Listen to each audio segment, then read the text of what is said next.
Dear students, I am Professor Vibhuti Patel, Head of Economics Department of SNDT Women's University, Mumbai. Today we will learn social security and social protection for women, which is included in paper number 4 on women in economics, and it is module number 20. What is social security?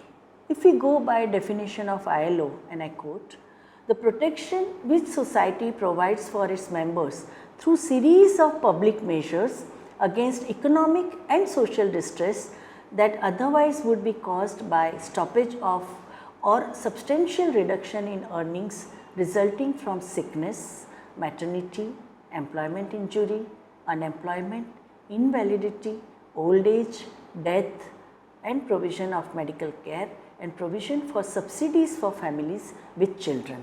Now, this definition is found inadequate by citizens in developing countries, because it assumes, ILO definition assumes that most persons are generally in the state of employment from which they can earn enough to meet their basic needs. For example, this definition does not take care of food security, while the major problem in developing countries is the food security, especially the African countries. The food security is very important, and you just can't only think about money wages, but even food security has to be part of the social security. So, many alternate definitions have come up in different countries. For example, social security represents a guarantee by the whole community to all its members of the maintenance of their standard of living, or at least of tolerable living conditions by means of redistribution of income based on national solidarity. Okay.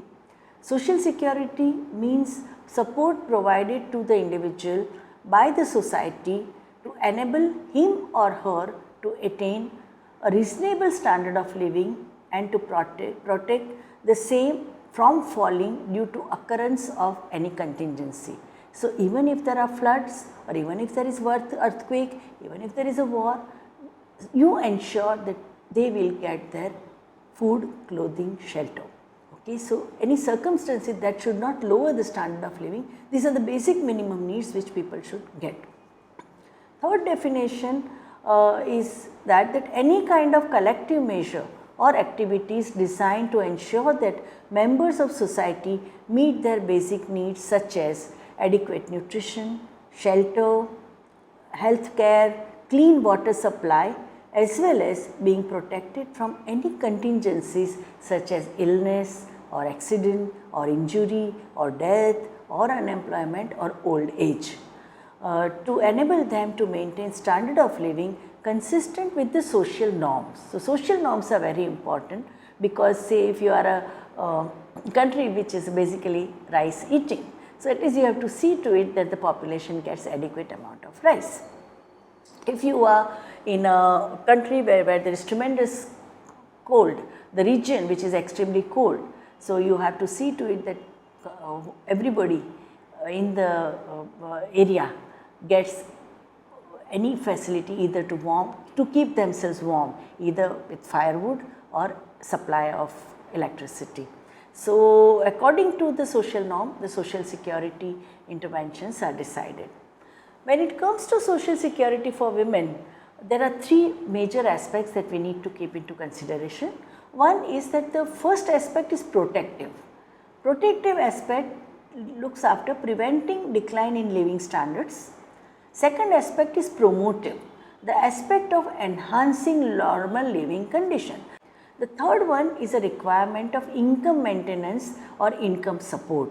So, if there is a retrenchment, if there is unemployment, if there is a tsunami kind of disaster, you have to see to it that they get alternate source of income.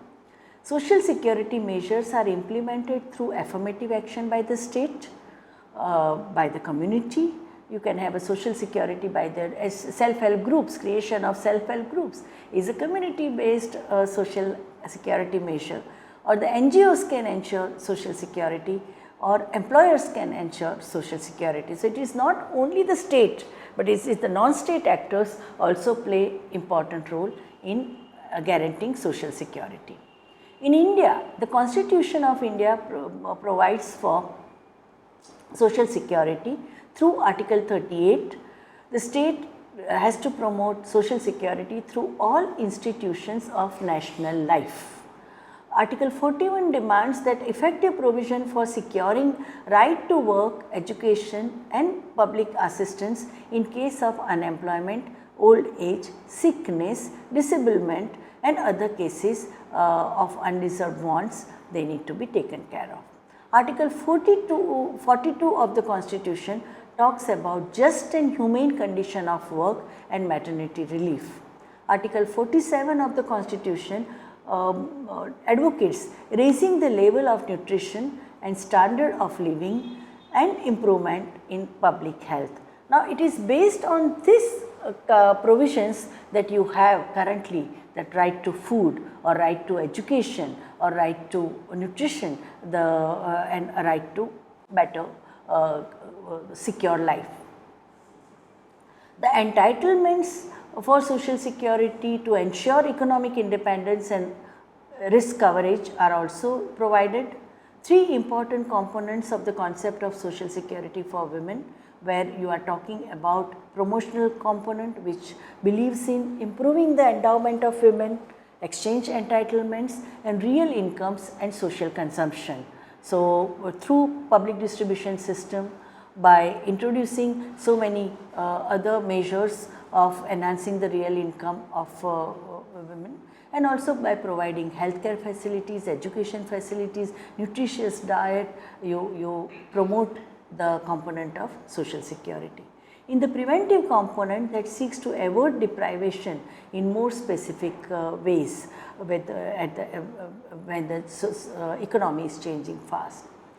Protection component of social security comes with the relief against deprivation, that no, you should not be deprived of safe drinking water, no deprivation in terms of education, or no deprivation due to poverty. Suddenly if there is a unemployment in the family, so children of that family should not starve, they should have social security.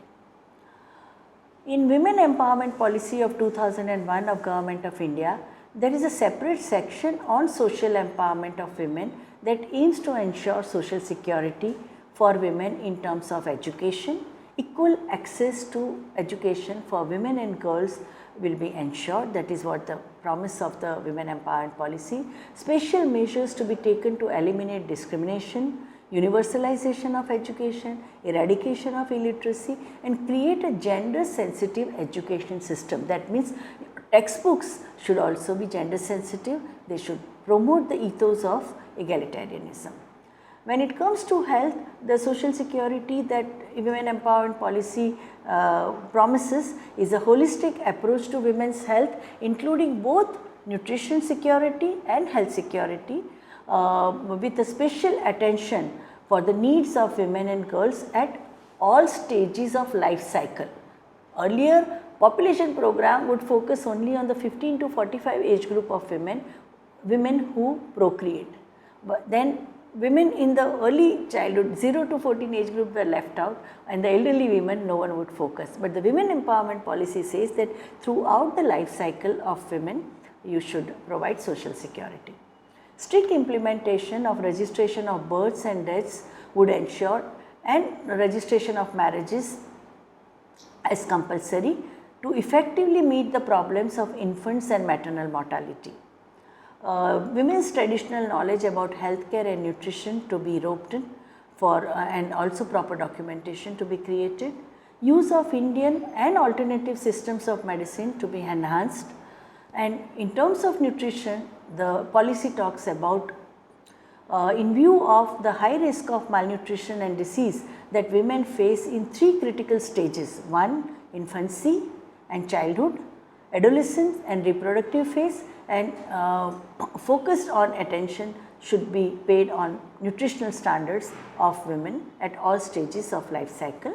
Special efforts to be made for problem of macro and micronutrients like wheat and rice and bajra and jowar, while the macronutrients that come from vegetables and fruits among pregnant and lactating mothers should so that they can combat the diseases. Intra-household discrimination in nutritional matters vis-a-vis girls and women, they have to be ended through appropriate strategies. That is also the policy recommends. Women empowerment policy also guarantees supply of drinking water and sanitation, and it accepts the needs of women in provision of safe drinking water, sewage disposal, toilet facilities, sanitation with accessible reach of households, especially in the rural and urban slums. Women's participation is ensured in planning, delivery and maintenance of all these services. When it comes to housing and shelter, the women's perspective will be included in housing policies, planning of housing colonies and provision of shelter both in rural and urban areas. The policy also says that special attention to be given for provision of adequate and safe housing, accommodation for women including single women, heads of the households and working women, students, apprentices and trainees. When it comes to environmental issues, the policy promises that women should be involved and their perspective should be reflected in policies and programs of environment, conservation and restoration. Considering the impact of environmental factors on women's livelihoods, women's participation is ensured in the conservation of environment and control of environment degradation. With respect to science and technology, the women empowerment policy promises the programs to strengthen and bring about greater involvement of women in science and technology, and also include the measure to motivate girls to take up science and technology for higher education, and also development projects with scientific and technical inputs must involve women fully. That is the promise. For women in difficult circumstances, the policy recognizes the diversity of women's situations and acknowledges that the needs for specifically disadvantaged groups, measures and promises to undertake the special assistance in terms of for the targeted groups such as women in extreme poverty, destitute women, women widows, women in conflict situations, women affected by natural calamities and women in less developed regions of the country. The disabled, elderly women, single women in difficult circumstances, women headed households, those displaced from employment and migrant women, and women who are victims of marital violence, deserted women, women who are victims of sexual violence and also the sex workers. When it comes for social security, it is very important for women to have access to credit and insurance market. Women empowerment policy also talks about access to credit and insurance markets. Who will finance and administer social security programs in our country has always been a difficult question. Historically, there have been 3 methods of managing social security programs. 1. Schemes in which employers alone are responsible. Contributory social security schemes which has stakes of employers, workers and government. And the third way of financing social security programs is the special assistance schemes supported by the government. After 1991, with the new economic policies and the economic reforms, the state and employers' payment for social security benefits have reduced drastically, as you can see in the figures below. That privatization of social security has created a situation where 77% of social security schemes are financed by people themselves. So now you have a privatization of insurance, you have privatization of social protection, you have a privatization of water. Whatever earlier the state used to do is now has to be borne by the household or the families or the citizens. Voluntary organizations and self-help groups have played important role in this context, where the state has withdrawn from the supportive role and more for a regulatory role that state is playing, while the supportive system which earlier were there have eroded. Self-Employed Women's Association, SEWA, was founded in 1972 as a trade union representing self-employed women, vegetable vendors, home-based garment workers and service providers such as and the rag pickers in the western Indian state of Gujarat.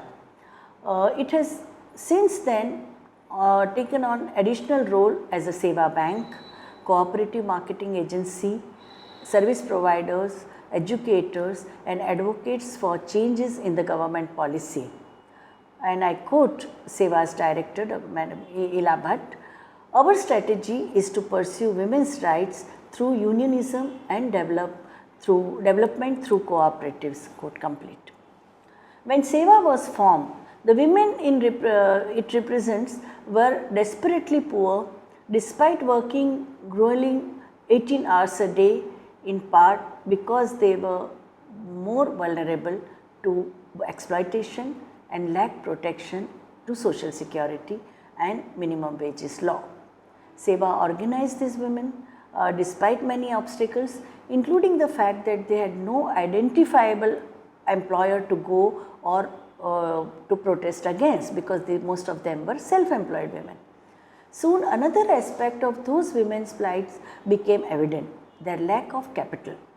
Unable to secure loans from commercial banks, many women had been forced to borrow money from private money lenders, and they had to pay rate of interest as high as 3000% annually.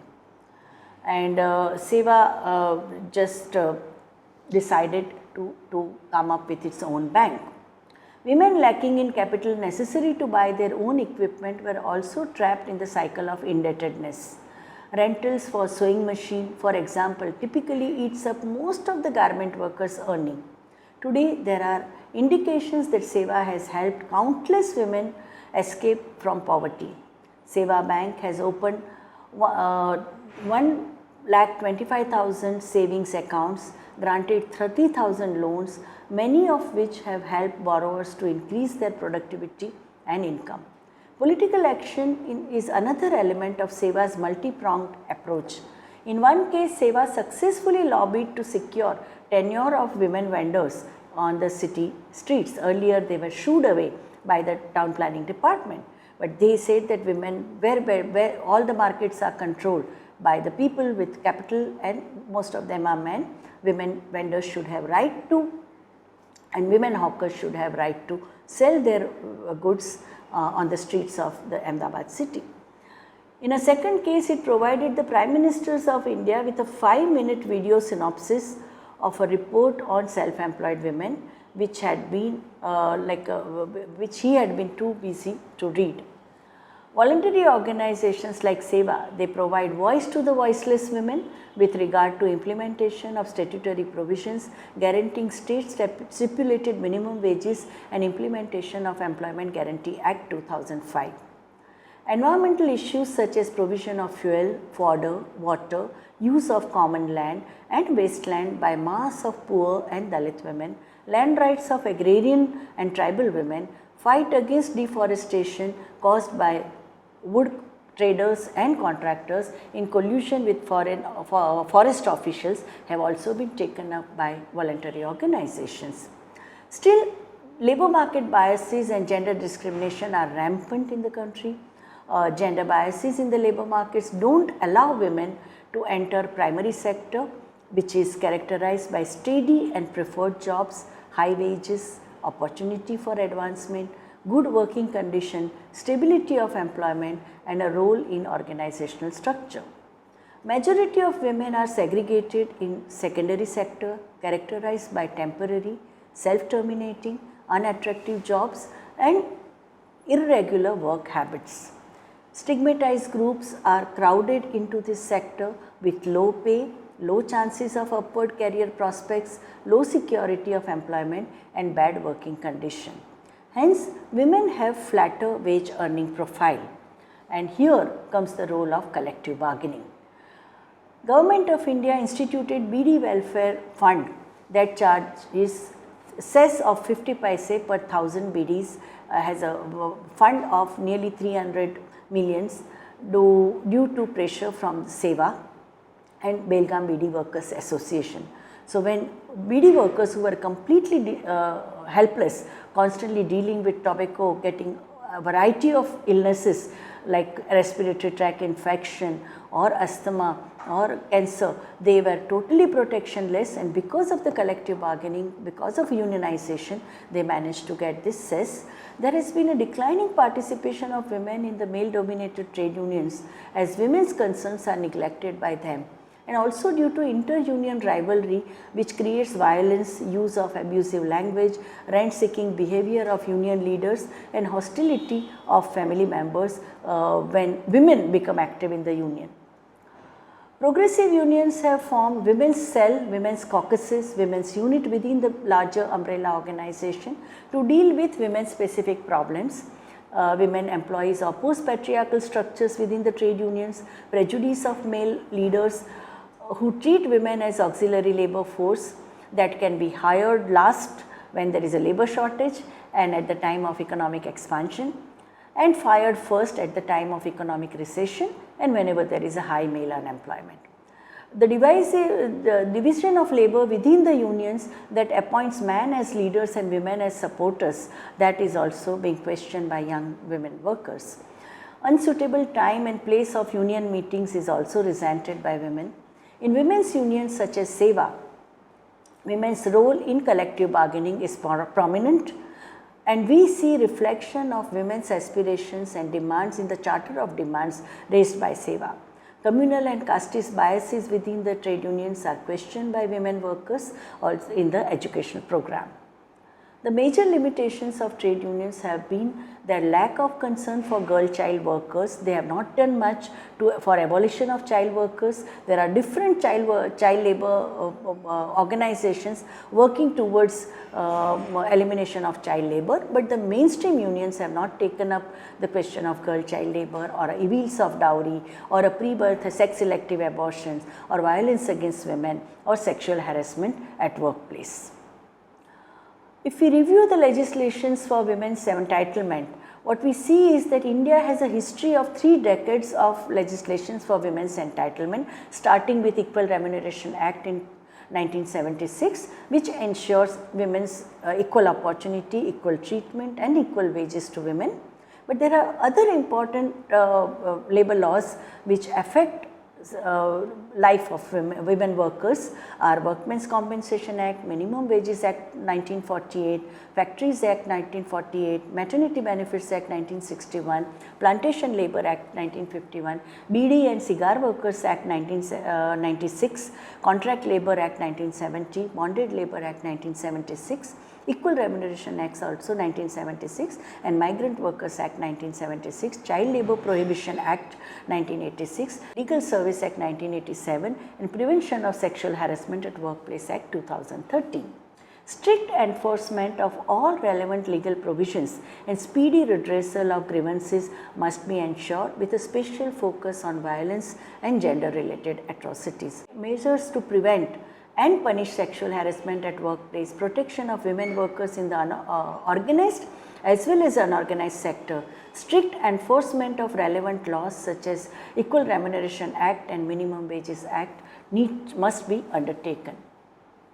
Crimes against women, their incidence, prevention, investigation, detection, prosecution, they should be very regularly reviewed at all crime review fora, and also conferences at central, state and district levels need to be organized. Recognized local voluntary organizations must be authorized to lodge complaints and facilitate registration, investigation, legal proceedings related to violence against women, sexual violence, rape, the rehabilitation package which is given to victims of acid attacks and survivors of rape and atrocities against girls and women is need of an hour. Women's cell in the police stations encourage women police stations to have more and more police women. Family courts, Mahila courts, counseling centers, legal aid centers and Nyay Panchayats must be strengthened and expanded to eliminate violence and atrocities against women. Widespread dissemination of information on all aspects of legal rights, human rights and entitlements of women through specially designed legal literacy program and rights to information are need of an hour. Tribal women's groups have demanded that for forest dwellers, a comprehensive Minor Forest Produce Workers Act which regulates their work condition because they work under extremely hazardous conditions and provide social security and accident compensation to forest workers is a need of an hour because they are involved in a very dangerous kind of labor processes such as those who are catching snakes or frogs or those who are involved in making honey because honeybees they get stung by that while going deep in the forest to collect their herbs and leaves and fruits and or firewood, they also get attacked by wild animals and sometimes they lose their life and there are also very major injuries which are disabling.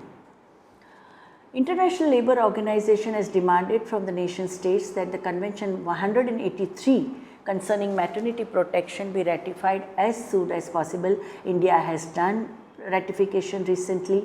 ILO has also demanded a comprehensive laws regarding standardization of work hours, child labour prevention, occupational health and safety, compensation for displaced population, human rights of ethnic minorities and their wages and safety, economic activities for women refugees so that they have a purchasing power and visibility of women in statistics and indicators so that proper targeting and utilization of resources can be done. For protection of property rights and social security of women, what we need is that we need to have a family laws which ensure social security to women because we have 30,000 customary laws in India and we also have religion based family laws. So, women's right to property, entitlement, their land rights, their right to shelter, about that also very serious review and examination needs to be done because most of them were codified during the colonial regime. In the post independence period, increasing number of individual women and women's groups have demanded property rights to be and its implementation in reality. Social security measures for labour have become irrelevant in India after implementation of economic reforms. The first part of the decades of reforms has not given required focus to this problem, though amounts have been set apart in every budget. But the main thing is the utilization of this outlay. There is a decline in the allocations made for social security in general and labour in particular. The second half shows the increased allocation, but the amounts were found to be insufficient. As a human phase of economic reforms began to be slowly seen as severely adverse to labour with loss of jobs, fall in employment, low allocation in percentages to social security of labour, women's groups and gender economists have registered protest. Now, women workers, they find the need for a unionization. In an economy facing fast-paced, volatile changes, Women Workers Union can provide best guarantee for social security because women workers unions are not only fight against injustice, but they also have a developmental agenda. Organizations such as Seva India or Annapurna Mumbai, they have provided safety net to deal with the structural adjustment program and the uncertainties created by economic globalization. Women's associations have highlighted that the demands such as food security, safe and cheap transport, multicultural outlook to counter casteism, communalism, ethnicism and racism, or formation of a special interest groups for young working mothers or their study circles, career guidance, therapeutic sessions, circulating libraries, speak out centers and cultural activities for the workers should be organized. Special buses and trains for working women in the mega cities is a need of an hour. Part-time work and flexi time is also demanded by women who have to look after children and elderly people and who have no other support. Maternity benefits and daycare centers, occupational safety, women's cooperatives and self-employed women's collectives and special organizations of women-headed households are also increasingly coming into existence. Working women's hostels are now demanded at a district level and tehsil level. Currently, we have such hostels in the cities, but now even with the massive flagship programs of government like National Rural Health Mission, so many women are working as ashas and they don't have secure home. It's not easy for them to get rented places, so the hostels are very important. Childcare facilities including creche at the workplace and in the community are need of an hour, and in the educational institutions also the demand for childcare centers have come up, though only couple of universities are providing childcare facilities such as Tata Institute of Social Sciences and JNU. Homes for the aged and disabled are very need of an hour. Homelessness among elderly women is increasing, so night shelters are required in all cities, even tier 2 and tier 3 cities. There is a need for homeless shelter homes for homeless people, especially for women. Women friendly personnel policies which draw upon and encourage women to participate effectively in developmental process are also demanded.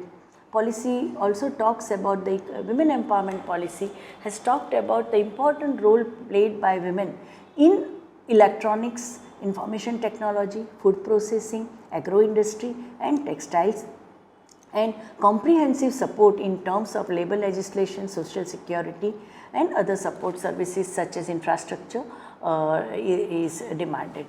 The state policy for empowerment of women, like several states have come up with their own state policy which are reviewed every 4 years, where they talk about the job reservation for women, preferential treatment to women self-help groups when they apply for, when they ask for any enterprise or they fill up the tender for business.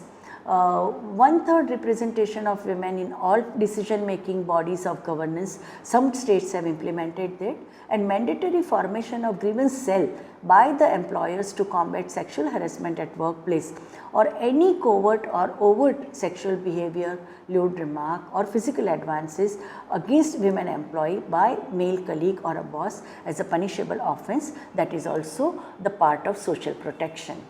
Within the framework of democratic polity, our laws and development policies, plans and programs have aimed at women's advancement in different spheres. From the 5th five-year plan onwards, we see that there is a marked shift in the approach towards women's issues from welfare to development, and in the recent years, women empowerment has become a major goal and the central issue in determining all the social security and social protection measures. National Commission for Women, which was set up by the Act of Parliament in 1990, has become more and more proactive in safeguarding the entitlements and rights of women. Panchayati Raj Institution Act 73rd and 74th Amendment have also provided social security, like by influx of millions, more than 1 million of women in the governance structures. India is committed to CEDAW, Convention on Elimination of All Forms of Discrimination Against Women, and that becomes the guiding principle for expanding the horizons of social security and social protection. Mexico Plan for Action 1975, Nairobi Forward Looking Strategy 1985, Beijing Declaration as well as Platform for Action 1995, Outcome Document adopted by UNGA session on gender equality, development and peace in the 21st century, titled Further Action and Initiatives to Implement the Beijing Declaration Platform for Action, have been unreservedly endorsed by India for appropriate follow-up. And now even Millennium Development Goals and Sustainable Development Goals also have a component of social security and social protection. The women's movement and the widespread network of non-government organizations which have strong grassroots presence and deep insight in women's concerns have contributed in inspiring initiative for social security and social protection for women. Social organizations are filing public interest litigations using Right to Information Act 2005 for making financial allocations by the government for social security and social protection for women to be realized. I would like to conclude that we need to focus on all three aspects of social security and social protection for women. A promotive component also should be strengthened by more and more schemes for inclusion of girls in school or for health needs of women, for increasing the property and entitlement of women. Preventive component of social security should see to it that the inflation doesn't take away or erode their purchasing power. They get all their essential needs and can maintain the quality of life. And protective component should also ensure safety and relief to women against any kind of deprivation as well as any kind of casualty.